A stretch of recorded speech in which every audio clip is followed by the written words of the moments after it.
Lukas, ich weiß auch nicht mehr weiter.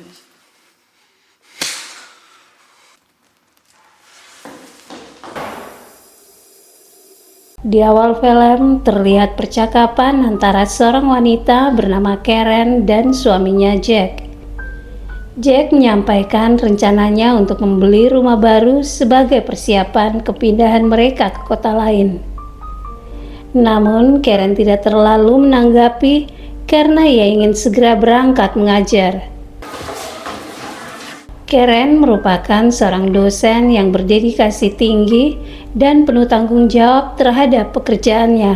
Saat mengajar, Karen meminta salah satu mahasiswa, Lukas, untuk menuliskan jawaban di depan kelas. Ketika Karen mengendarai mobil dalam perjalanan pulang, tiba-tiba sebuah sepeda motor melaju dari arah berlawanan dan menabrak mobilnya. Kecelakaan tersebut mengakibatkan pengendara motor, seorang wanita, meninggal dunia. Ternyata wanita tersebut adalah Miriam, adik perempuan Lukas. Pada saat kejadian, Lukas berada di lokasi dan menyaksikan langsung kematian adiknya. Setelah kejadian tersebut, sikap Karen tampak berubah drastis secara psikologis. Ia menjadi lebih pendiam dan enggan berbicara. Hal ini disebabkan oleh kecelakaan yang berkaitan dengan Lukas, mahasiswa yang setiap hari ia temui di kelas. Beberapa waktu kemudian, seperti biasa, Karen mengajar di kelas. Namun, Lukas yang duduk di sana mengamatinya dengan tatapan penuh amarah. Ia terus menatap Karen seolah dipenuhi kebencian karena menganggap Karen telah merenggut nyawa adiknya. Rasa bersalah yang mendalam akhirnya mendorong Karen dan Jack untuk mengunjungi orang tua Lukas guna menyampaikan permohonan maaf atas kematian Miriam. Di sana, Lukas berjalan melewati Karen dengan tatapan yang masih menunjukkan kemarahan. Karen yang diliputi rasa bersalah akhirnya menangis dengan penuh kesedihan. Sikap Lukas tidak berubah. Ia terus menunjukkan amarahnya dengan enggan berbicara dengan Karen di kelas. Kebencian masih jelas terlihat di matanya. Bahkan saat Karen mencoba berbicara dengannya, Lukas tiba-tiba meluapkan kemarahannya. Keadaan ini juga memengaruhi hubungan Karen dengan Jack dan putranya. Ia menjadi lebih sering menghindari percakapan dengan Jack karena terus memikirkan masalahnya dengan Lukas. Beberapa hari kemudian, Lukas mengetahui bahwa Karen sering mengunjungi kolam renang. Ia kemudian mendaftar sebagai petugas penjaga kolam agar dapat mengamati Karen dari dekat. Suatu hari dalam rapat manajemen kampus yang membahas hasil ujian mahasiswa, diketahui bahwa nilai Lukas termasuk yang buruk. Melihat hal tersebut, Karen secara sukarela mengajukan diri untuk memberikan les tambahan kepada Lukas. Pada hari pertama les, Lukas masih menunjukkan tatapan penuh amarah. Ia lebih banyak diam dan tidak merespon. Karen berusaha menyampaikan materi, tetapi Lukas tetap bersikap acuh. Tiba-tiba Lukas meluapkan emosinya. Dipenuhi rasa dendam atas kematian adiknya, ia tidak mampu menahan diri dan menyerang Karen.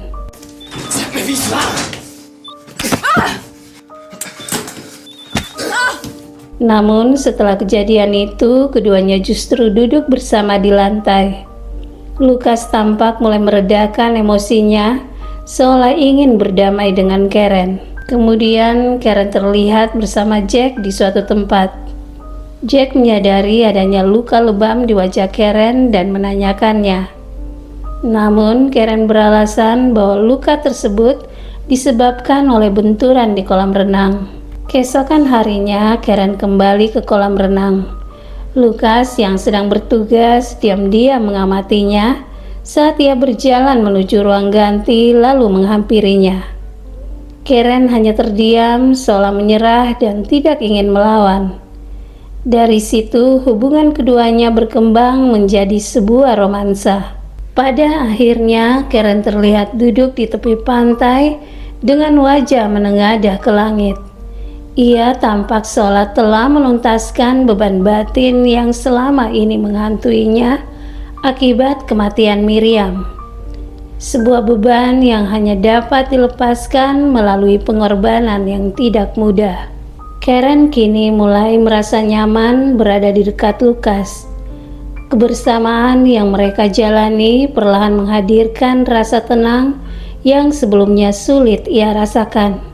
Mereka memiliki banyak kesempatan untuk bertemu dan menghabiskan waktu bersama. Seolah hubungan itu menjadi ruang pelarian bagi Karen dari beban batin yang terus menghantuinya. Namun, setiap kali kembali ke rumah, Karen justru bersikap tertutup.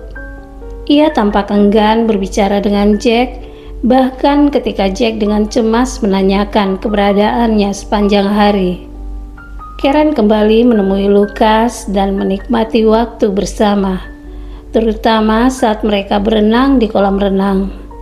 Momen-momen tersebut memberikan ilusi ketenangan bagi Karen, seakan ia bisa melupakan rasa bersalahnya meski hanya sementara.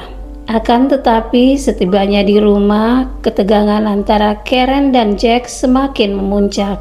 Karen tampak tidak lagi ingin mendengarkan suaminya. Dalam keadaan emosi, ia memilih pergi meninggalkan rumah dan mencari Lukas di tempat tinggalnya. Tindakan ini mencerminkan pelarian batin Karen, sebuah jiwa yang terbelenggu rasa bersalah yang tak kunjung usai, hingga ia mulai meyakini bahwa hanya Lukas yang mampu meredakan perasaannya. Dari kedekatan itu, hubungan mereka pun berkembang menjadi sebuah romansa yang rumit. Keesokan harinya, Karen kembali ke rumah dan mendapati Jack telah duduk dengan barang-barangnya yang sudah dirapikan.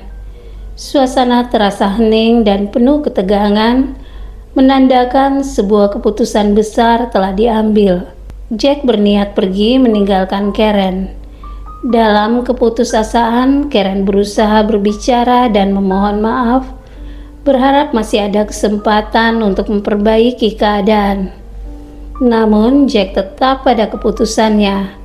Ia memilih pergi meninggalkan Karen bersama segala konsekuensi dari pilihan-pilihan yang telah ia ambil.